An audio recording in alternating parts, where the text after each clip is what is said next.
When you were growing up in Norway, you went to school there at the Feta school Yeah. for your whole schooling, or did they have a high school in Flekkefjord? No, Or they had high school in Flekkefjord, but some reason, well, we didn't go. We didn't Went take to the advantage. course school. We didn't take advantage of that. We probably should. In retrospect, I should probably. The course open schools. well, what did you? How long did you go to the school there in Feta? Well, let's see now. What would that be to the equivalent to the From 7 to 14, 7 years. 70s? 7 to 14. Yeah. But I want to tell you that in those years we learned something. We learned a lot. You know, there was no fooling around.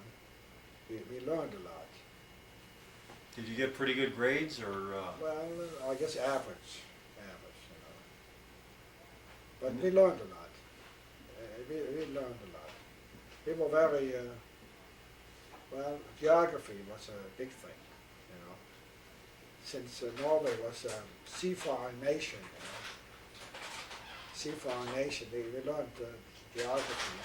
And I remember the time I could probably name most of the countries around the world. Of course, Africa, you know, today Africa is different. They got so many new names there, you know. But we could remember countries around the world and big islands and rivers and the big rivers, capitals, and so forth. So to come. After the school in Feta, you went on to Kvoss? Of course, ungdomsskolen. Yeah. Wasn't it like a vocational school, and you Yeah. learned carpentry and stuff? No, we had one subject on that.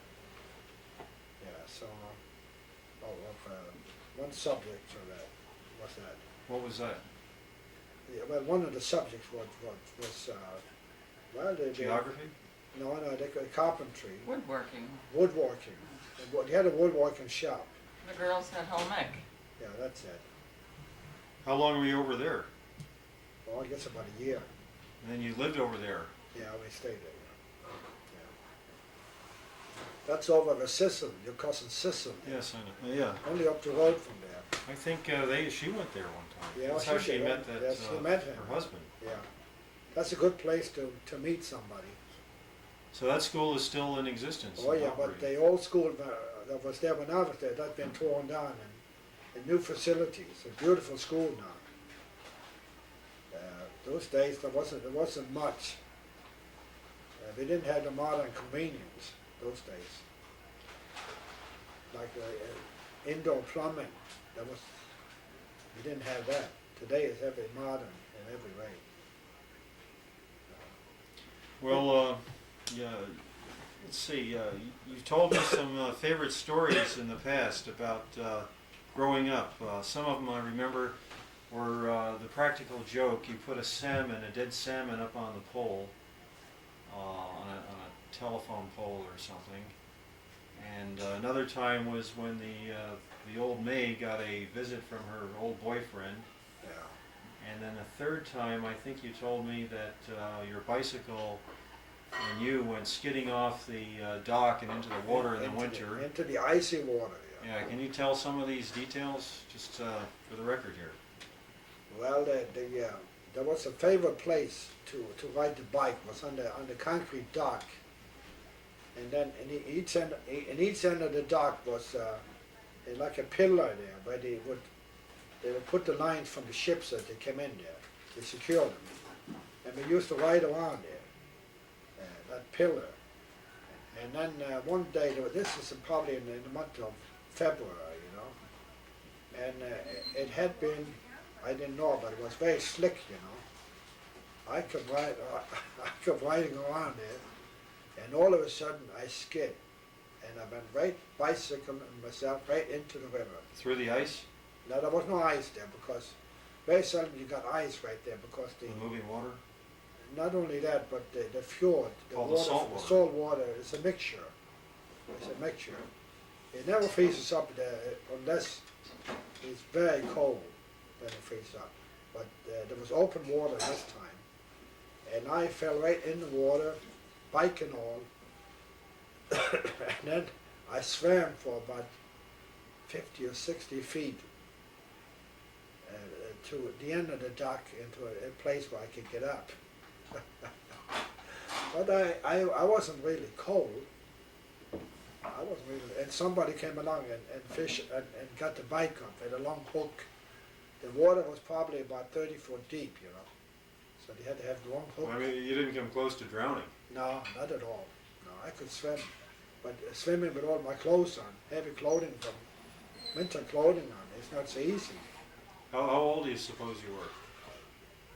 Oh, maybe about 12 years old. 12 years old. How about the story? Didn't you put a fish up on the pole, I don't or you recall. put a sign up there that was real hard to read, and everybody was up there squinting? And your sister told me that. Do you remember that one?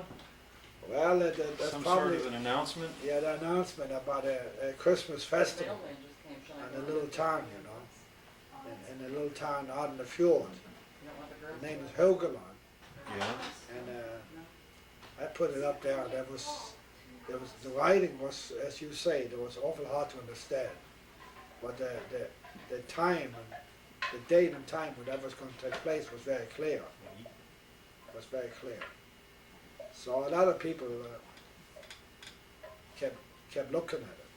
And you stood back there and watched them and had some fun? Sometimes I did. I couldn't stay there all the time, you know, but I could see them looking at it. But you put it up real high.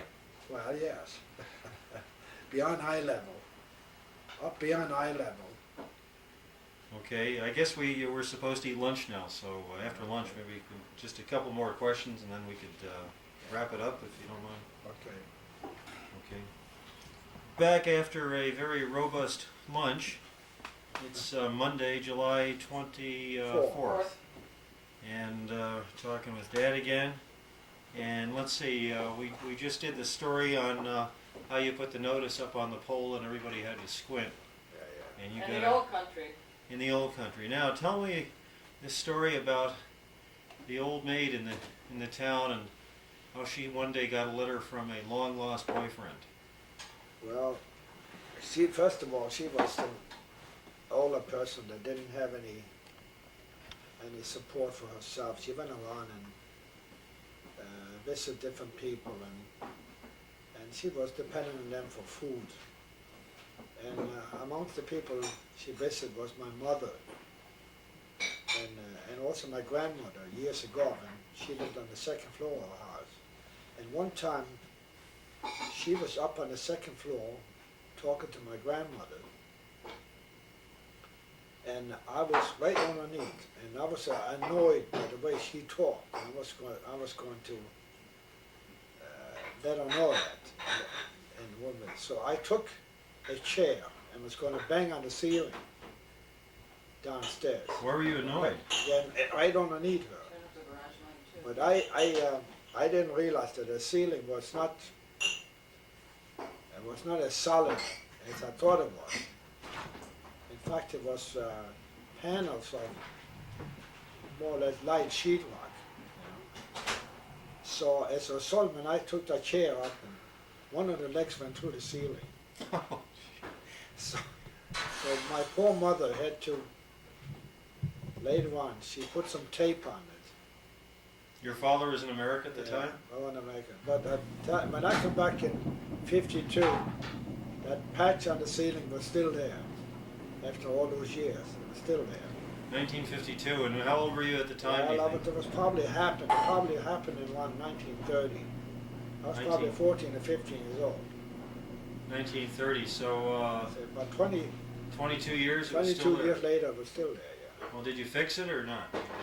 No, I mean you really couldn't fix it too good unless you had to more or less redo the whole ceiling. No, but now since then, the new owner, who is my niece, they have put new Leave ceiling. Marion. They put new ceiling in, so it's no longer there. But anyway, this lady here, her name is Greta Kalevik. She lived on the other side of the river, down by the fjord. A very a small cabin she lived in there. She had a wood stove, and that wood stove was used for cooking and also for heating. And she wasn't all there. She had some loose screws. But anyway, he would tell us stories about a boyfriend she had in another town. So one day, a friend of mine and myself, we got the idea that she once in a while we used to take trip to Fleckerfield with a local